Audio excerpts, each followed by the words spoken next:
Hi everyone, स्वागत है फिर से। दोस्तों आज का इस वीडियो में हम जनरल इंग्लिश को सॉल्व करने वाला है।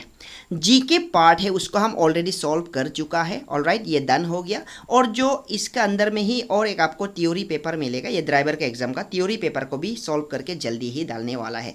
तीनों को अगर एक साथ सॉल्व करके डालेगा तो वीडियो ज़्यादा लंबा होगा, अपलोडिंग में तकलीफ होता है, तो इसलिए पार्ट पार्ट करके पहले जीके हो गया, अब जनरल इंग्लिश और थ्योरी। दोस्तों ये वाला पेपर है ना, ये APSSB under APSSB Arunachal Pradesh staff selection board, इसके ही अंदर का जस्ट रिसेंटली एग्जाम हुआ था। हेड कांस्टेबल और कांस्टेबल ड्राइवर का एग्जाम हुआ था। क्लियर, हेड कांस्टेबल और कांस्टेबल ड्राइवर का एग्जाम हुआ था। अगर इस पेपर को देखेगा तो जो भी बंदा कंबाइंड सेकेंडरी लेवल एग्जाम्स के लिए प्रिपरेशन कर रहे हैं, जो अपकमिंग आपका एग्जाम है, जो अभी जो ऑनलाइन फॉर्म फिल चल रहा है, तो इसके लिए आपको बेसिक आइडिया तो मिल जाएगा। तो चलिए जल्दी से हम देख लेते हैं दोस्तों, ठीक है। क्लियर है? तो इससे पहले मैं जरूर रिक्वेस्ट करेगा, अगर ऐसे ही आप कम्पिटेटिव एग्जाम्स के लिए तैयारी कर रहे हैं तो मेरा चैनल को सब्सक्राइब कर लीजिएगा। तो यहाँ पर आपको 25 क्वेश्चंस मिलेगा, जैसे कि जीके में 25 क्वेश्चंस था और यहाँ पर भी 25 क्वेश्चंस है। तो इंग्लिश का इस प्रकार है, यहाँ पर दिया गया है क्वेश्चंस। पहले हम क्वेश्चन नंबर 1 पे देखते हैं। यहाँ पर दिया, choose one word substitute for the following from alternatives given below. ठीक है, यहाँ पर आपको एक सब्स्टिट्यूट करना है। जैसे कि यहाँ पर क्वेश्चंस दिया है, a person who works under someone to learn that person's skill. मतलब जो भी पर्सन किसी का पर्सन्स का स्किल जानने के लिए उसके अंदर में काम करते हैं, तो वो अप्रोप्रिएट इसका जो कौन वर्ड ऐसा होगा कि ये इसको सब्स्टिट्यूट कर सकता है। क्लियर? तो ये वन वर्ड में, ठीक है, तो वन वर्ड वाला वो ढूंढना है। यहाँ पर एग्नोस्टिक, अप्रेंटाइज, एबोरियल, अल्ट्राइज दिया गया है। अगर अल्ट्राइज का बात करेगा ना, तो ये होता है आपका, मैं कहूँ तो ये हैप्पीनेस, वेलबींग हो गया, अच्छा रहना, हैप्पीनेस हो गया, ठीक है। आर्बोरियल का बात कहे तो ये हो गया आपका, लिख सकता है एक फॉर्म ऑफ ट्रीज। क्लियर, ये फॉर्म ऑफ ट्रीज, तो ये तो बिल्कुल नहीं होगा। और एग्नोस्टिक और नास्तिक तो आप तो जानता होगा, जैसे कि मतलब जो भगवान के एग्जिस्टेंस पे बिलीव करता है, एग्नोस्टिक जो भगवान के एग्जिस्टेंस पे बिलीव नहीं करता है। तो इसका सही आंसर होगा अप्रेंटाइज। जिसका भी ये पेपर है शायद इन्होंने टिक किया है, जो अप्रेंटाइज इसका करेक्ट ऑप्शन होगा। और जो भी एग्जाम दिया है आप लोग भी मैच करके देखिएगा। एंड सेकेंड है ऑफ द स्काई और हेवन। ऑफ द स्काई और हेवन, इसका वन वर्ड सब्स्टिट्यूशन, यहाँ पर इसका आंसर होगा, ये होगा सीधा सेलेशियल। ठीक है, सेलेशियल, ठीक है, ऊपर आपका सेलेशियल बॉडीज इससे रिलेटेड है। ऑफ द स्काई और हेवन, ये हो गया आपका सेलेशियल। ठीक है, बस्ट होता है जैसे कि हो गया ब्रेक और डैमेज होता है, और ये तो नहीं होगा इस ऑप्शन के लिए। और जो सेरेब्रल होता है, ये ब्रेन का, ठीक है। कॉकपिट जो आपका, आप तो शायद सुना भी होगा, जैसे कि आपका एरोप्लेन में, फ्लाइट में आपका कॉकपिट होता है, वो वाला है। तो इसका सही आंसर है सी इज द राइट ऑप्शन। जो भी किया है सही किया है यहाँ पर। और मेक वाइट और fail bye means of chemical और सनलाइट। ठीक है, या केमिकल से या सनलाइट से जो कलर फेल वाइट बना देता है, फेल कलर हो जाता है, तो वो वाला आपका जो वर्ड है वो होगा आपका ब्लीच। ठीक है, bleach is the right answer. ठीक है, ये नहीं होगा, चालेट नहीं होगा। चालेट इसे वुडन हाउस को बोलता है, जो वुड से बनाने वाला जो हट होता है ना, हट, HUT, हट, ये क्या है, मतलब ये घर है। ठीक है, और बुलियन तो नहीं होगा, बुलियन इससे मेटल है, रेयर मेटल, जो रेयरली मिलने वाला मेटल्स हो गया आपका, गोल्ड हो गया, सिल्वर हो गया, तो ये भी नहीं होगा। और जो बॉलीवुड होता है, जैसे कि हो गया आपका वाइट, जैसे कि एक सिटी में, बहुत बड़ा सिटी में साइड में आपको ट्रीज दिखाई देगा, तो ऐसा वाला को ऐसा प्लेस को हम लोग बॉलीवुड कहते हैं। ठीक है, तो इसका सही answer is B is the right option. Clear, तो जो भी बी ब्लीच किया है तो सही आंसर है। एंड क्वेश्चन नंबर यहाँ पर 4 to 5 में दिया है आपका एंटोनिम। एंटोनिम का मतलब होता है आपका ऑपोजिट। ठीक है, तो ऑपोजिट यहाँ पर दिखना है, पहले है आपका ऑपोजिट आपको चूज करना है। ऑपोजिट यहाँ पर सैलियन, तो सैलियन फीचर्स कहता है ना हमको। सैलियंस का होता है, क्या होगा इसका, इसका मीनिंग है जैसे कि आपका मोस्ट इंपॉर्टेंट हो गया, तो इसका जो एंटोनिम होगा, ऑपोजिट होगा, ठीक है, ये होगा आपका insignificant is the right answer. Insignificant. Aggravate का जो आंसर होगा, इसका आंसर होगा सूटी इज द राइट आंसर। ठीक है, सूटी का मतलब होता है आपका कॉम्पोर्ट। ठीक है, इसका मतलब होता है कॉम्पोर्ट, लेकिन यहाँ पर आपको पूछा गया है एंटोनिम। एंटोनिम का मतलब है ऑपोजिट। ठीक है, तो इसलिए इसका एग्रेवेट का मतलब होता है जैसे कि मतलब to make someone angry, unpleasant, मतलब किसी को आप तेज पहुँचाना, या हिंदी में कहूँ तो किसी को आपने मतलब सेट कर दिया। ठीक है, अनप्लीजेंट हो गया, किसी को आपने नाराज कर दिया, तो इसका एग्जैक्ट यहाँ पर फिट आंसर बैठता है, इसका ऑपोजिट वो हो गया सूटी। सूटी का होता है कॉम्पोर्ट। ठीक है, तो इसका ये आंसर हो गया। अभी 6 to 7 में देखते हैं हम। यहाँ पर इरोर फाइंड आउट करना है। 6 में इरोर फाइंड आउट, जैसे कि वी बिलीव फॉर गॉड, यहाँ पर दिया है वी बिलीव फॉर गॉड, तो इसका आंसर होगा वी बिलीव इन गॉड। ठीक है, सही आंसर होगा we believe in God. The teacher written a sentence on black board, तो इसका सही आंसर, तो टीचर रिटेन तो नहीं होगा, टीचर रोट ए सेंटेंस, ठीक है, तो ये इसका आंसर होगा B is the right answer. Teacher wrote a sentence on black board, black board में उन्होंने एक सेंटेंस लिखा। क्लियर।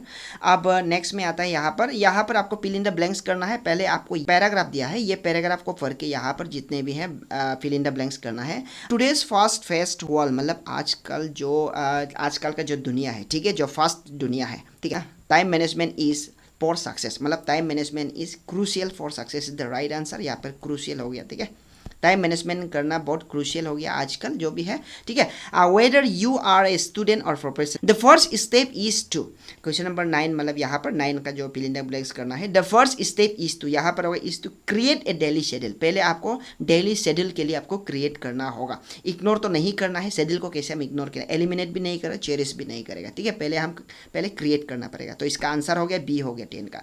फिर आगे पढ़ता है स्टार्ट बाय लिस्टिंग योर, मतलब क्या है, आप लिस्ट आउट करो, मतलब जो भी है आपका लिस्ट आउट करो, किसको, जो भी आपका टास्क है, ठीक है, और उसको प्रायोरिटाइज देना है, मतलब उसको आप पहले नंबर्स में, मतलब आपको प्रायोरिटाइज देना है, ठीक है, जितने भी टास्क है। तो स्टार्ट बाय लिस्टिंग योर, यहाँ पर दिया है फेवरेट, एसेंशियल, रैंडम, अननेसेसरी तो बिल्कुल नहीं होगा, ऑप्शन से भी क्लियर कर सकते हैं। रैंडम टास्क भी नहीं होना चाहिए, क्योंकि यहाँ पर फेवरेट और एसेंशियल का मतलब होता है आपका इंपॉर्टेंट हो गया है कि नहीं, फेवरेट होता है आपका जो भी फेवरेट वाला टास्क है, तो इसलिए आपका फेवरेट टास्क को लिस्टिंग करो। यहाँ पर ए होगा इसका आंसर।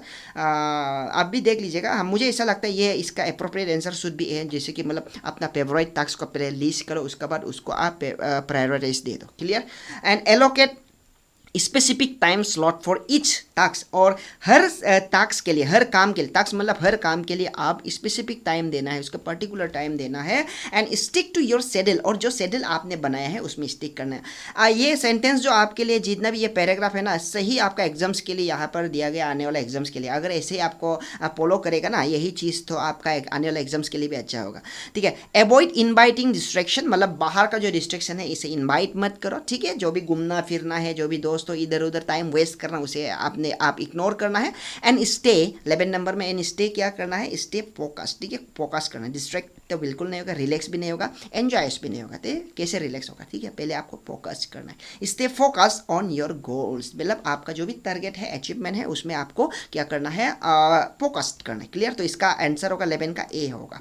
रिमेंबर डेट, आप याद रखना है कि planning discipline can help to make your most of your time, और जो आपका जितना भी आपका समय है ना, जो अगर आप प्लानिंग करेगा, आपका डिसिप्लिन से आपका प्लानिंग, प्रॉपर प्लानिंग करेगा, स्ट्रेटेजिक अपनाएगा, इसका आंसर होगा बी, स्ट्रेटेजिक अपनाएगा, तो आपका जो प्लानिंग, आपका जो टाइम है वो सही होगा आपके लिए, जो ये आपका सक्सेस का एक रिजल्ट बन सकता है। क्लियर। तो ये पैराग्राफ से थोड़ा सा मोटिवेट भी मिला है मुझे भी, और शायद आप भी मिला होगा, और इसका आंसर जो भी मैंने बताया वही होगा। और यहाँ पर दिया है 13 एंड 14 में fill in the blanks with appropriate words from alternative given below, ठीक है। इसमें 4 ऑप्शन दिया गया है, फिल इन द ब्लैंक्स करना है।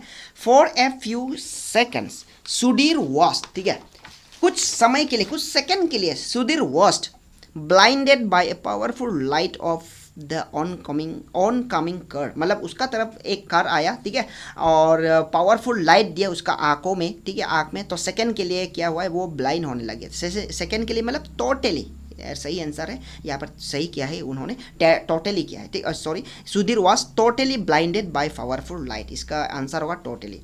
I saw of valves roaming around the forest, तो इसका आंसर क्या होगा, आई सॉ इसमें क्या होगा, आंसर शुड भी आपका पैक, ठीक है, I saw a pack of valves होगा, ठीक है, फ्लॉक नहीं होगा। फ्लॉक होता है आपका जैसे कि फ्लॉक ऑफ बर्ड्स हो गया, फ्लॉक ऑफ शिप हो गया, फ्लीट मतलब ग्रुप होता है, ठीक है, ग्रुप को बोलता है, ग्रुप्स, ये दोनों लगभग सेम ही है, ग्रुप और फ्लीट जो, तो इसका आंसर होगा D is the right answer, fact. तो जो भी फैक्ट किया है वो सही है।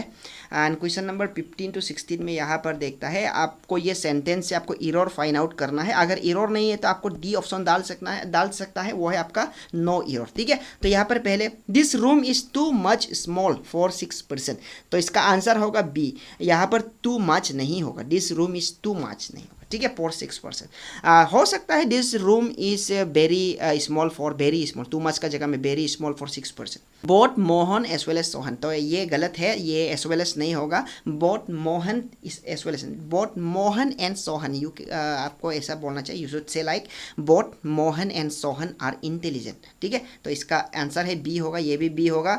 Not only the principal but also the student was flying, no error, यहाँ पर आंसर होगा C, C is the right answer. यहाँ पर वॉज फ्लाइंग नहीं होगा, एक्चुअली इसका होना है वेयर फ्लाइंग, ठीक है, खेल रहे थे। अब 18 में देखते हैं, 18 में दिया है जब भी हम कंपैरिजन करता है और ये जो आपका प्रीपोजिशन है तो इसका सही प्रीपोजिशन होगा विथ। जब भी हम कंपेयर करता है तो विथ साथ में डाल देता है कि नहीं, तो मतलब compare with Karl Marx, compare Gandhi with Karl Marx, answer is B. यहाँ पर क्या करना है आपको, ईडियम्स को देखना है। To make a file, to make a file इसका आंसर होगा, टू मेक ए फाइल का है मतलब ये क्या है, टू मेक ए फॉर्चून, ठीक है। टू मेक ए फाइल का मतलब होता है जैसे कि मतलब अर्निंग मनी होना ड्यूरिंग, जैसे कि डूइंग वेरी सक्सेसफुल वर्क, जैसे कि मतलब कुछ बड़ा सक्सेस हुआ है, पैसा ज़्यादा आपने अर्न किया है, जैसे कि मतलब आपका लाख सा बन गया, तो to make fortune is the right answer. Throw in sponge, to throw in sponge ये आपका होता है जैसे कि मतलब एडमिट डिफीट, आपने मतलब हार मान चुका है, क्लियर, आपने गिव अप कर लिया है, उसको बोलता है to throw in the sponge, ठीक है। तो इसका आंसर होगा, तो इसका आंसर होगा यहाँ पर टू थ्रो स्पॉन्स का होगा जैसे कि हो गया आपका टू एडमिट डिफीट, ठीक है। तो आंसर हो गया C, to admit defeat. A white elephant, white elephant मतलब क्या है, जैसे कि हो गया आपका जैसे कि कुछ मतलब चीज़ था जैसे कि आप नहीं चाहिए अभी, मतलब वो यूज़फुल नहीं है आपके लिए, ठीक है। Something you are no longer need, मतलब आप मतलब उसको अभी नहीं चाहिए, ठीक है, वो अभी आपके लिए यूज़फुल नहीं है, तो उसको बोलता है मतलब ए वाइट एलिफेंट। तो इसका आंसर क्या होगा, तो इसका आंसर होगा यहाँ पर एन अनप्रॉफिटेबल पोजीशन, ठीक है, एन अनप्रॉफिटेबल पोजीशन, मतलब जो चीज़ है अभी उसको आप पसंद नहीं है, उसको नहीं चाहता है, तो अनप्रॉफिटेबल होगा ना आपके लिए, ठीक है। तो इसका आंसर हो गया C. Question number 22, an old head on young shoulder, तो इसका आंसर होगा to be wise despite one age, B is the right answer. 23 होगा give one word for the following expression, एक वर्ड में जैसे कि हु कैनॉट हियर, जो नहीं सुनता है, तो इसका आंसर होगा deep, deep is the right answer. डम तो नहीं होगा, डम मतलब होता है आपका लैक ऑफ इंटेलिजेंस हो गया, ठीक है।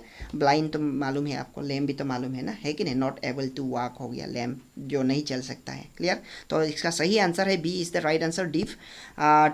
24 एंड 25 ये लास्ट क्वेश्चन है इस एग्ज़ाम का, 25 ही क्वेश्चन था। तो आई होप जो भी इस एग्ज़ाम के लिए एग्ज़ाम मतलब दिया है, फेयर किया है, ये क्वेश्चन को देख के आपको अंदाज़ा मिल गया होगा आपने कितना मार्किंग किया होगा, तो यहाँ से आप देख सकता है। तो the newspaper is an inexhaustible source of news, यहाँ पर लेकिन दिया है करेक्ट मतलब सिनोनिम, मतलब इसका जो आपका सिनोनिम है, सिमिलर वर्ड्स है, उसको फाइंड आउट करना है, जैसे कि इनएग्जॉस्टिबल इसका सिमिलर वर्ड, तो इसका आंसर होगा अनएंडिंग, ठीक है, इसका बी होगा answer is the unending. Inexhaustible मतलब अनएंडिंग, एग्जॉस्टेबल एग्जॉस्ट होना, यहाँ पर दिया है इनएग्जॉस्टिबल और सिनोनिम बोला है, तो इसका मीनिंग मतलब the newspaper is an unending source of news, ठीक है, clear. Lack of education has retarded, retarded का आंसर होगा आपका slacken, clear, slacken is the right answer, मतलब ये अप्रोप्रिएट है आपका, जैसे कि ईस होता है ये भी आपका मॉफ स्लोली होता है, स्लैकन होता है ये भी आपका लूज मतलब लूज हो जाना, एंड रिटार्डेड का मतलब होता है जैसे कि मतलब स्लो डाउन हो गया, मतलब lack of education has slow down the nation's progress, ठीक है, मतलब एजुकेशन ये का वजह से, लैक ऑफ एजुकेशन का वजह से मतलब नेशन का जो प्रोग्रेस है स्लो डाउन हो गया, ठीक है, स्लो डाउन हो गया तो डिले हो गया, तो इसका सही आंसर होगा अप्रोप्रिएट, ये हो गया स्लैकन। तो आई होप दोस्तों आप लोग देखा होगा 25 क्वेश्चन हमने सॉल्व किया है इंग्लिश का, और जो आपका थियोरिटिकल पेपर है वो भी हम सॉल्व करेगा, थियोरिटिकल पेपर, और जो भी हम यहाँ में सॉल्व कर रहे हैं ना थियोरिटिकल वाला ये हम सॉल्व करेंगे, अभी आप मिल जाएगा नेक्स्ट वीडियो में। जो भी सॉल्व कर रहा है ये जो आपका हेड कांस्टेबल, फिर से बता दूं हेड कांस्टेबल और कांस्टेबल ड्राइवर का एग्जाम जस्ट रिसेंटली हुआ है, ठीक है, अंडर APSSB, और जो भी अभी कंबाइंड सेकेंडरी लेवल कांस्टेबल के लिए प्रिपरेशन कर रहे हैं ना, तो ये क्वेश्चन से भी आपको देख के थोड़ा अंदाजा तो मिलेगा होगा, क्लियर। तो आई होप यहाँ पर आपको कुछ तो आइडिया तो मिल गया होगा, ये था आपका सॉल्यूशन, अभी हम यहाँ पर रखते हैं और नेक्स्ट वीडियो के लिए आप वेट कीजिएगा। Thank you, bye bye, take care and study well.